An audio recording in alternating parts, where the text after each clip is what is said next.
तो शराबी सरकार के भरोसे हो या ना हो, लेकिन सरकार जरूर शराबियों के भरोसे दिख रही है। बहरहाल इस बीच में एक बहुत बड़ी खबर मिल रही है और 69,000 शिक्षक भर्ती को लेकर बहुत बड़ा फैसला लिया गया है। 3 महीने में भर्ती प्रक्रिया पूरी करने के आदेश दिए गए हैं।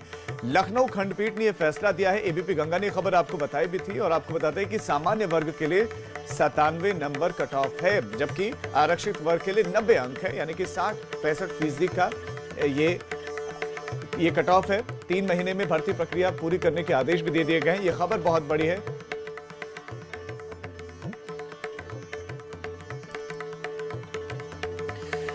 और उत्तर प्रदेश के बेसिक शिक्षा मंत्री सतीश द्विवेदी जी इस वक्त एबीपी गंगा के साथ जुड़ गए हैं। सतीश द्विवेदी जी, बहुत बहुत स्वागत है आपका एबीपी गंगा पर। जी नमस्कार। सतीश जी, इस केस को लेकर, इस पूरे प्रकरण को लेकर आपको खूब घेरा जा रहा था, आपकी सरकार को। विपक्ष भी आप पर आरोप लगा रहा था, स्टूडेंट्स भी नाराज थे और वो नाराजगी थी कि कोर्ट तक मसला गया। अब आप लोगों को कामयाबी मिली है, आपके पक्ष में फैसला आया है, क्या कहेंगे इस पर आप?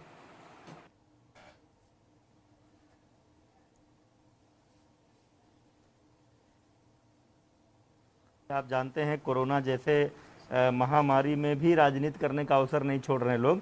देखिए कोर्ट में मामला इसलिए गया था कि इस देश के किसी भी नागरिक को यह अधिकार है कि वो कोर्ट में जा सकता है। हम शुरू से कह रहे थे कि हम इस भर्ती प्रक्रिया को गुणवत्ता के पैमाने पर करना चाहते हैं। 69,000 पदों के सापेक्ष बड़ी संख्या में अभ्यर्थी हैं। उन अभ्यर्थियों में से हमको 69,000 को चुनना था। हम चाहते थे अच्छे प्रतिभावान योग्य शिक्षक हमको मिलें, ताकि जिस भविष्य को हम तैयार कर रहे हैं, जो उत्तर प्रदेश के नौनिहाल हैं, उनको अच्छे शिक्षक मिल सकें, गुणवत्तापूर्ण शिक्षा मिल सके उनको। तो उसको लेकर के हमने मेरिट तय की थी और आज हमको प्रसन्नता है और मैं धन्यवाद देना चाहता हूं कोर्ट के फैसले का स्वागत करना चाहता हूं कि आज माननीय न्यायालय ने सरकार के निर्णय पर मुहर लगाई है और शीघ्र ही, जैसे जब से पिछले 3 सालों में उत्तर प्रदेश में योगी सरकार आई है, लगातार जिस तरह से भर्तियां हो रही हैं, लगभग 50,000 से ज़्यादा की शिक्षक भर्ती हमारे बेसिक शिक्षा विभाग में हो चुकी है। उसी कड़ी में 69,000 शिक्षकों को और भी हम अपने स्कूलों में भेज पाएंगे, जिससे हमारी बेसिक शिक्षा व्यवस्था और मजबूत होगी। क्या आपको लगता है कि विपक्ष के लिए भी ये करारा जवाब है, जो लगातार आपको कटघरे में खड़ा कर रहा था? जी बिल्कुल। जब देखिए हमसे अभ्यर्थी मिलते थे, मैं तो हमेशा बात करता था और मैं कहता था कि देखिए मामला माननीय न्यायालय के पास है, निर्णय आने दीजिए। सरकार की मंशा है कि ये भर्ती प्रक्रिया जल्दी पूरी हो। अगर ये मामला न्यायालय में नहीं गया होता तो 1 साल पहले ही ये 69,000 शिक्षक स्कूलों को मिल गए होते। विपक्ष तो सब समझते हुए, विपक्ष जानता है कि न्यायालय के मामले में सरकार कोई हस्तक्षेप नहीं कर सकती, लेकिन उसके बाद भी बार बार ये विषय उठा रहे थे। वो कह रहे थे सरकार देर कर रही है, सरकार नहीं चाहती, लेकिन हमारी मंशा हमेशा से स्पष्ट थी। हम चाहते थे ये भर्ती प्रक्रिया जल्दी संपन्न हो, हमारे शिक्षक 69,000 शिक्षक मिलें और गुणवत्तापूर्ण शिक्षा का जो संकल्प योगी सरकार ने लिया है, जिस संकल्प को लेकर ऑपरेशन कायाकल्प और मिशन प्रेरणा ये सब हम चला रहे हैं, उसमें सहयोग करने के लिए हमको 69,000 शिक्षक और मिले।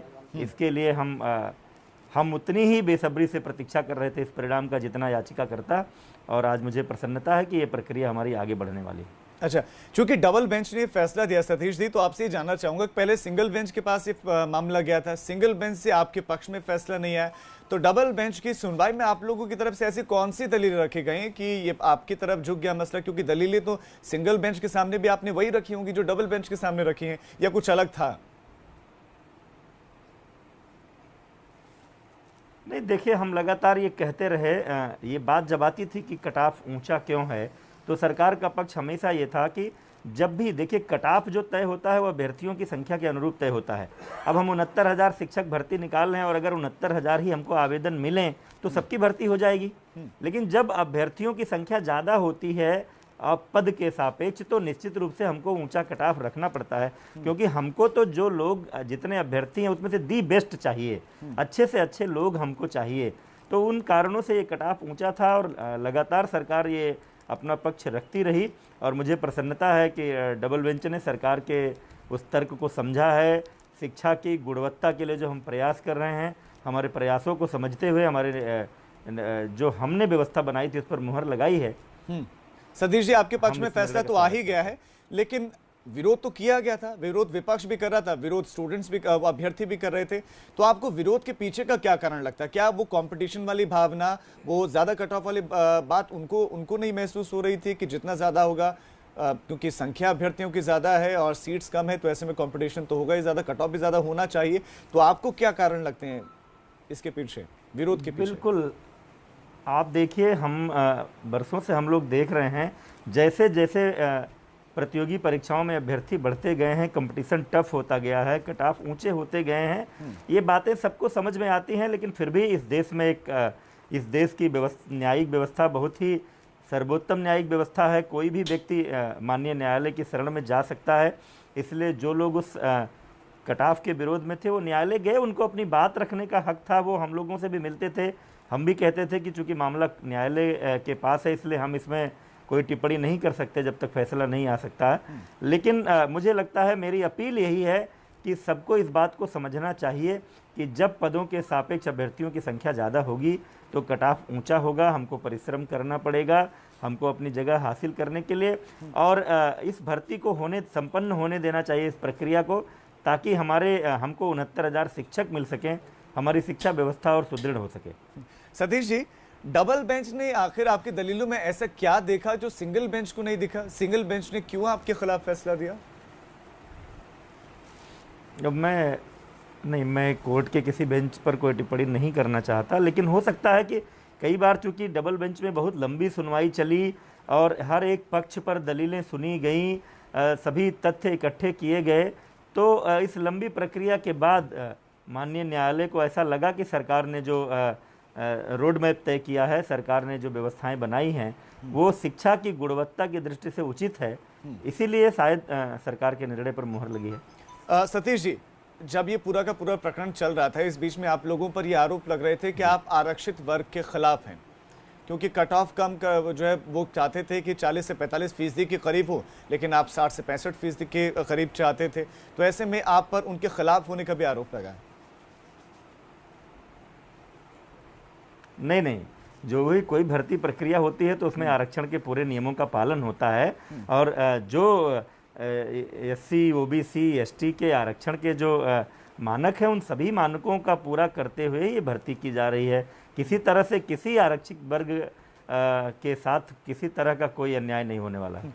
सतीश जी, क्या आपने इस पूर्व की सरकारों में भी ऐसा ही होता था कि सरकारें अपने अनुरूप जो मेरिट लिस्ट है या जो उसको बदल देती हैं, जो कट ऑफ है उसको अपने हिसाब से बदल देती है? देखिए, कट ऑफ कभी परमानेंट नहीं हो सकता। मैंने आपसे कहा ना, एक समय था जब हाई स्कूल इंटरमीडिएट पास करने के बाद नौकरी मिलती थी सीधे, किसी तरह की कोई प्रतियोगी परीक्षा नहीं होती थी। जैसे जैसे अभ्यर्थियों की संख्या बढ़ती गई, पदों की संख्या तो उस अनुरूप बढ़ी नहीं, तो फिर प्रतियोगी परीक्षाएं होने लगी। आज 69,000 के सापेक्ष 4 लाख से अधिक अभ्यर्थी आए थे, तो ये कट ऑफ है। कल को मान लीजिए हम कोई 50,000 की भर्ती निकालें और अगर 20 लाख अभ्यर्थी आ जाएंगे तो कट ऑफ और ऊपर जा सकता है, क्योंकि हमको अल्टीमेटली जब हम मेरिट पर भर्ती करते हैं तो ऊपर से ही हमको लेना है, और सबसे अच्छे दी बेस्ट जो 69,000 होंगे उन्हीं को लेना है, तो निश्चित रूप से कट ऑफ ऊपर जाएगा। सतीश जी, इस बीच में नहीं तो हमारी स्क्रीनिंग करने का कोई मतलब नहीं निकलेगा। अगर हम 20 लाख लोगों की परीक्षा लें और फिर कट ऑफ बहुत नीचे कर दें तो फिर एक बड़ी संख्या हो जाएगी, फिर उनकी स्क्रीनिंग करेंगे। कि इस बीच में अभ्यर्थी आप लोगों से बात कर रहे थे, अभ्यर्थी अपनी बातों को रख रहे थे, क्योंकि रोजगार एक बहुत बड़ी समस्या है, हर कोई चाहता है कि उनको रोजगार मिले, और वो भी नहीं चाहते थे कि ये भर्ती प्रक्रिया इतनी लंबी लटके। तो इस बीच में क्या बातचीत करने की कोशिशें हुई थी? अभ्यर्थियों ने आपसे बात की हो या आप लोगों ने अभ्यर्थियों से बात करने की कोशिश की हो कि वो नहीं, बिल्कुल। देखिए, मैं तो जब से मैंने देखिए, हमारे माननीय मुख्यमंत्री स्वयं संवाद के पक्षधर रहते हैं, बहुत ही उदारता से किसी भी व्यक्ति से और किसी भी संगठन से, किसी भी प्रतिनिधि मंडल से मिलते हैं। और मैंने भी जब से, मुझे तो अगस्त में आया इस विभाग में मंत्री के रूप में, मैंने जब से दायित्व संभाला, कई बार तो बिना किसी अपॉइंटमेंट के जब भी किसी प्रतिनिधि मंडल ने, अभ्यर्थियों के प्रतिनिधि मंडल ने मिलना चाहा, कभी ऑफिस में, रास्ते में, कहीं भी, मैंने हमेशा उनसे मुलाकात की, हमेशा उनसे बातें की। लेकिन हम एक मामले में असमर्थ थे, क्योंकि जब से हम आए लगातार मामला कोर्ट में था। हम अभ्यर्थियों से कह रहे थे कि आप धैर्य रखिए, माननीय न्यायालय का जो भी फैसला आएगा हम उस फैसले का स्वागत करते हुए आगे बढ़ेंगे। सतीश जी, एक आखिरी सवाल कि अमूमन ऐसा होता है कि जब कोई नाराजगी हो अभ्यर्थियों की, इनकी संख्या तो बहुत ही ज्यादा है, लाखों में है, तो ऐसे में अमूमन सरकारें स्टेप बैक कर लेती हैं, अपने कदम पीछे खींच लेते हैं, क्योंकि वो अभ्यर्थियों के साथ साथ वोटर भी हैं। तो आपको ऐसा नहीं लगा कि ये नाराज हो जाएंगे आप लोगों से, और जो वो चाहते हैं उनके मुताबिक ही आप काम करते हैं, या 40% का जो कट ऑफ है वही कर देते? तो आपके जहन में कभी ऐसा नहीं आया?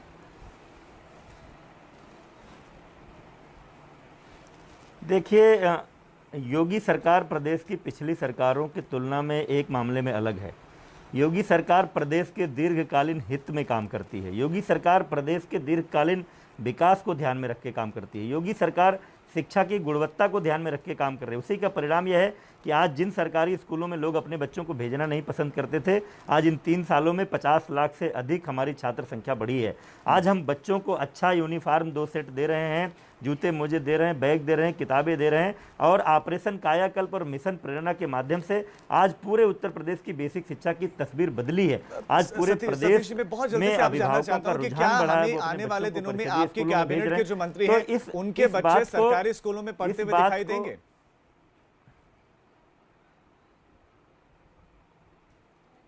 देखिए, ये स्पेसिफिक सवाल नहीं हो सकता केवल मंत्री के लिए, इसमें सबको जुड़ना पड़ेगा। इसमें मंत्री, पत्रकार और अधिकारी, किसी एक व्यक्ति के लिए बात नहीं। देखिए, हम तो ये कोशिश कर रहे हैं कि हमारे स्कूल ऐसे हों कि ज़बरदस्ती किसी को वहाँ ना भेजना पड़े, हर आदमी अपने बच्चे को वहाँ भेजना चाहे। आखिर आज IITs में आप देखिए, जितने सरकारी जो IITs हैं, वहीं पर तो लोग अपने बच्चों को पढ़ाना चाहते हैं, कोई उनको ज़बरदस्ती नहीं भेज रहा है। हम अपने स्कूलों को ऐसा बनाना चाहते हैं कि हर आदमी की पहली पसंद बने, वो अपने बच्चों को हमारे स्कूलों में भेजना चाहे। सतीश जी, आप इसीलिए हम गुणवत्तापूर्ण शिक्षा और गुणवत्तापूर्ण शिक्षा की बात कर रहे हैं। सतीश जी, आप ABP गंगा के साथ जुड़े, आपका बहुत बहुत शुक्रिया। लेकिन कहीं ना कहीं नेताओं को ही, कैबिनेट मिनिस्टर्स को ही ये मिसाल, ये नज़ीर पेश करनी होगी, और उसके बाद फिर आम जनता में एक अच्छा मैसेज पहुंचता है, उन लोगों में अच्छा मैसेज पहुंचता है जो सोचते हैं कि प्राइवेट ही बेहतर है, सरकारी खराब है। बहरहाल एक छोटे से ब्रेक के लिए हम रुक रहे हैं।